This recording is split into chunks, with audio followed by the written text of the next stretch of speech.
প্রতিবাদ হবে। আমরা প্রতিবাদ করতে থাকবো। আমাদের আন্দোলন যত চলমান থাকবে ততক্ষণ না আমাদের অধিকার আদায় হয়। সেই বাংলাদেশে বৈষম্যের কোনো ঠাঁই নেই, সেই বাংলাদেশে অন্যায় সিদ্ধান্তের কোনো ঠাঁই নেই, সেই বাংলাদেশে 90% মানুষের সিদ্ধান্তের অবমূল্যায়নের কোনো ঠাঁই নেই। আমরা খুলনা বিশ্ববিদ্যালয় খুলনাকে সবসময় প্রতিনিধিত্ব করে থাকি। আমরা 2018 সালে শীতবাড়িতে আন্দোলন করেছি একই কারণে।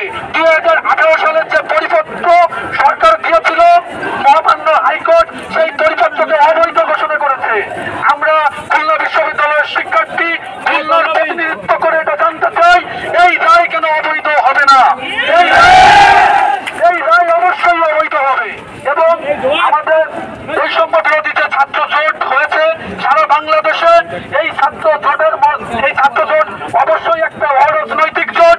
এই ছাত্র জোটের সাথে আপনারা কোনো ধরনের রাজনীতি মিশানোর চেষ্টা করবেন না, বাইরের কোনো শর্ত দেওয়ার চেষ্টা করবেন না। এবং এখানে আমার যে ছোট ভাইয়েরা বড় ভাইয়েরা উপস্থিত আছেন তাদেরকে অনুরোধ করবো, বাইরের করে থাকবে তাদেরকে একটু আলাদাভাবে দেখবেন, তারা যেন কোনো হলো এক ধরনের বৈষম্য। কারণ আমরা 1971 সালে যুদ্ধ করেছিলাম, এই দেশকে স্বাধীন করা হয়েছিল বৈষম্যের কারণে, আর সেই বৈষম্য এখনো বজায় রাখা হচ্ছে। আমরা এই বৈষম্যের বিরুদ্ধে, আমরা এই দেশকে স্বাধীন করেছি শুধুমাত্র বৈষম্য থেকে রক্ষা পাওয়ার জন্য।